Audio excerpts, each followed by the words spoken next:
राम नाम अवलंब बिनु परमार्थ की आस, बरसत बारिद बूंद गही चाहत चढ़न आकाश। जो राम नाम का सहारा लिए बिना परमार्थ और मोक्ष की आशा करता है, वो तो मानो बरसते हुए बादल की बूंदों को पकड़कर आकाश में चढ़ना चाहता है।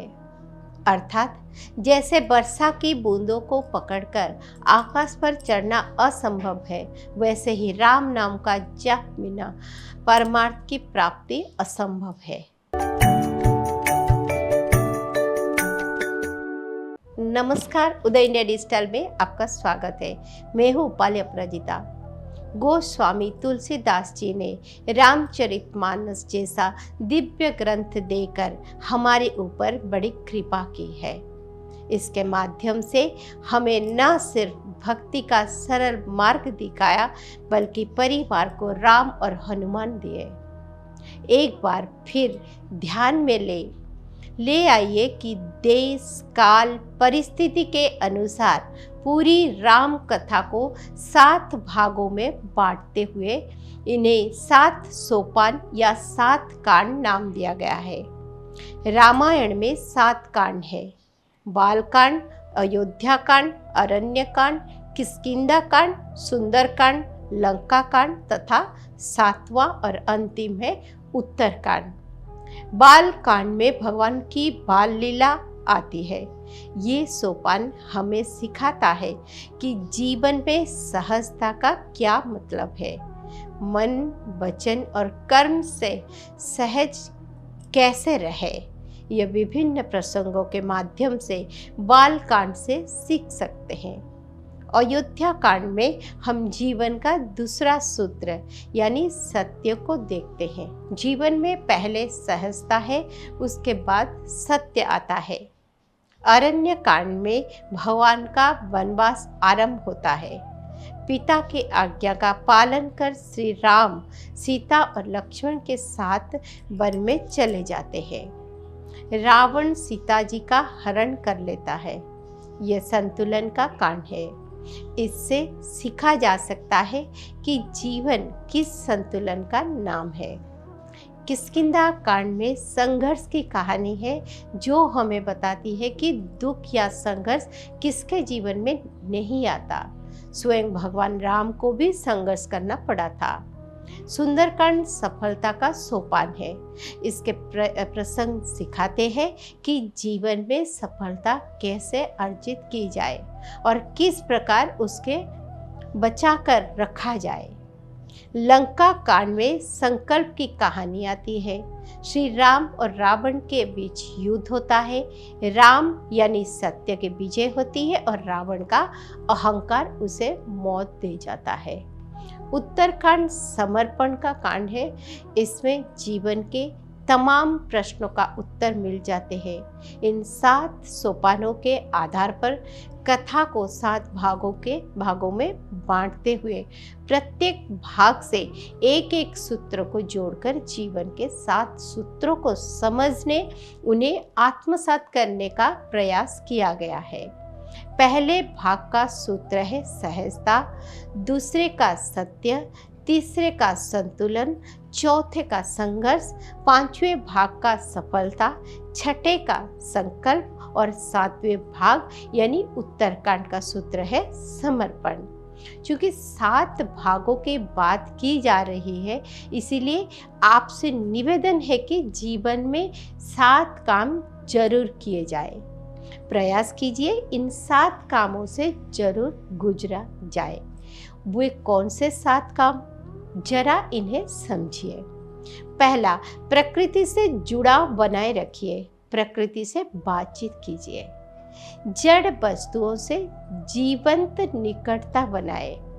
जिससे भी कोई बात करे, दिल से करे और दिल से ही सुने।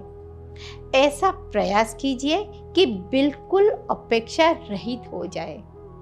अपने भीतर अकर्ता का भाव ले आइए। 24 घंटा में कुछ समय मौन साधा जाए और किसी एक दिन को अपना अंतिम दिन मानकर चले। इन 7 कामों को सप्ताह के 7 दिनों से जोड़कर हर दिन एक एक काम कर सकते हैं। इसको इस प्रकार समझे, जैसे कोई एक दिन पूरी तरह प्रकृति के नाम कर दीजिए। सुबह घर से निकले तो किसी पत्ते को, किसी पेड़ को स्पर्श करके 1 मिनट के लिए खड़े रहिए। कुछ देर के बाद आपको लगेगा प्रकृति आपसे बात कर रहे हैं। उसका रोम रोम आपको जीवन जीने का कला सिखा रहा है। इसके बाद जब आपको लगे कि जीवन में सब कुछ ठीक नहीं चल रहा है, तो जड़ वस्तुओं से बातचीत कीजिए। जो भी जड़ वस्तु हो सामने आए, उसे इस प्रकार स्पर्श करें जैसे किसी जीवित वस्तु को कर रहे हैं। यदि आपके पास पेन है तो उसे ऐसे खोले, ऐसे रखें जैसे किसी नवजात शिशु को संभाल कर रखा हो। यदि कोई बर्तन है तो उसे इतने सलीके से, सावधानी से रखिए कि आप किसी जीवित व्यक्ति से संपर्क कर रहे हैं। किसी एक दिन प्रयोग करके देखिए, निश्चय रूप से आप अपने भीतर परिवर्तन पाएंगे। इसके अलावा जिस किसी से भी बातचीत करें, पूरे दिल से करें और उसे सुने भी। अक्सर जब हम किसी को सुन रहे होते हैं तो उस समय भीतर खुद ही दूसरे से बात कर रहे होते हैं। विचार कीजिए, सुनने वाला कोई और होता है और भीतर बोलने वाला कोई और। प्रयास कीजिए, किसी से बात कर रहे हैं तो फिर उसी से करें, उसी को सुने। चौथा काम है अपेक्षा रहित हो जाए।